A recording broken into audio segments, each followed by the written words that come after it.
بسم اللہ الرحمن الرحیم۔ آج کی ہماری گفتگو کا عنوان ہے ایفائے عہد، یعنی وعدہ پورا کرنا۔ قرآن کریم کے اندر اس کی مثالوں کو سب سے پہلے اللہ رب العزت نے خود بیان کیا۔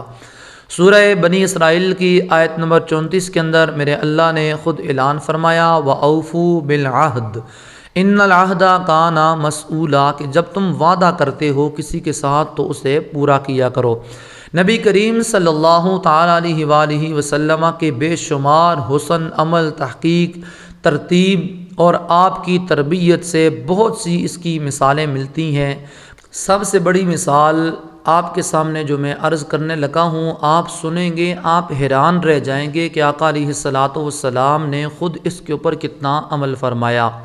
حضرت عبداللہ رضی اللہ تعالیٰ عنہ فرماتے ہیں کہ آقا علیہ الصلاۃ والسلام کے ساتھ میں نے خرید و فروخت کی اور کچھ پیسے میں نے آقا علیہ الصلاۃ والسلام کو دینے تھے، اور میں نے عرض کی کہ یا رسول اللہ آپ رکیں میں لے کر آتا ہوں۔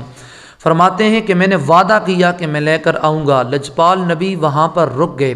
فرماتے ہیں کہ میں گیا اور میں مصروف ہو گیا، 3 دن گزر گئے، مجھے پھر یاد آیا کہ میں نے حضور کے ساتھ وعدہ کیا تھا کہ میں واپس آؤں گا۔ فرماتے ہیں کہ پھر جب میں 3 دن کے بعد واپس آیا تو میں نے دیکھا کہ لجپال نبی وہاں پر موجود تھے، اور 3 دن سے حضور اپنے وعدے کو پورا فرما رہے تھے۔ اور جیسے ہی میں حاضر ہوا تو میں نے معافی مانگی کہ یا رسول اللہ غلطی ہو گئی۔ آقا علیہ الصلاۃ والسلام نے صرف ایک جملہ ارشاد فرمایا کہ اے میرے غلام، تو نے مجھے مشقت کے اندر ڈال دیا۔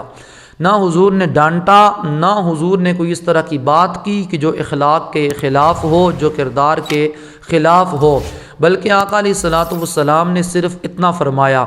اگر نبی خود عمل نہ کرتے تو پھر ان کی باتیں کس طرح سچی ہوتی، یا پھر دنیا کے اندر یہ معاملہ کیسے چلتا؟ اس لیے اللہ رب العزت کے جتنے بھی انبیاء کرام ہیں ان سب نے ایفائے عہد کے اندر کوئی کسر نہ چھوڑی، اپنے وعدوں کو پورا فرمایا، حتیٰ کہ 3 دن تک کھڑے رہے۔ اور ایک روایت حضرت علی شیر خدا سے ملتی ہے، آپ فرماتے ہیں کہ لجپال نبی علیہ الصلاۃ والسلام نے فرمایا کہ جو شخص وعدہ نہیں کرتا کسی کام کی شرط لگاتا ہے، وہ اگر واپس آ جائے تو یہ ان کا آپس کے اندر معاملہ ہے، اور اگر کوئی وعدہ کرے اور پھر واپس نہ آئے یا اس کام کو، اس بات کو پورا نہ کر سکے، فرمایا کہ اس انسان کے اندر، وہ چاہے مسلمان ہو یا غیر مسلم ہو، منافقت پائی جاتی ہے، وہ منافق ہوتا ہے۔ تو ان حدیثوں سے ہمیں پتہ یہ چلتا ہے کہ جب ہم کسی کے ساتھ کسی کام کا وعدہ کریں تو سب سے پہلے اس کی پاسداری کریں، اس کے اوپر عمل کریں، تاکہ اللہ کے فرمان کے مطابق اور حضور کے فرمان کے مطابق صحیح زندگی گزر ہو، اور اس حدیث کے اوپر اور اس آیت کے اوپر پورا عمل کر سکیں۔ نبی کریم صلی اللہ تعالیٰ علیہ وآلہ وسلم ارشاد فرماتے ہیں کہ ایک انسان کے اندر 4 خصلتیں ہوں تو وہ مکمل منافق ہوتا ہے۔ ان میں سے پہلی کیا ہے؟ فرمایا کہ جب اسے امانت دی جائے تو وہ اس میں خیانت کرتا ہے، اور جب وہ جھوٹ بولے، کوئی بات کہے تو وہ سب سے پہلے اپنی بات کے اندر جھوٹ کو شامل کرے، جھوٹ بولے، وہ بھی منافق ہے۔ اور پھر فرمایا تیسرے نمبر کے اوپر کہ جب وہ وعدہ کرے اور وعدہ خلافی کرے تو وہ بھی منافق ہے۔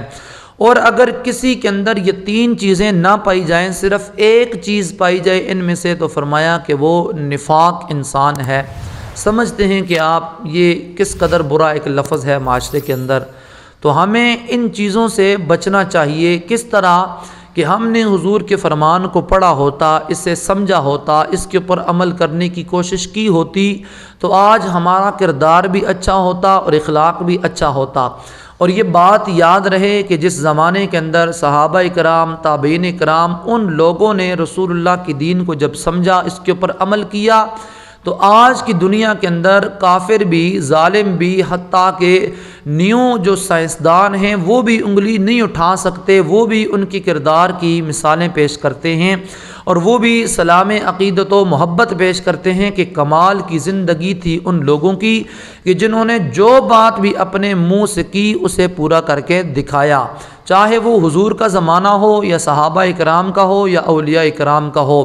ہماری ذلت اور ہماری پریشانی اور ہمارا رسوا ہونا اس بات کے ساتھ ہے کہ ہم دنیا کے معاملات کو تو اچھی طرح طے کر لیتے ہیں اپنی مرضی کے مطابق، اپنی سوچ کے مطابق، اور جب بات دین کی آتی ہے تو ہم عمل کرنا چھوڑ دیتے ہیں، کوئی تحقیق نہیں کرتے، پڑھتے نہیں، سنتے نہیں، دیکھتے نہیں، سمجھتے نہیں۔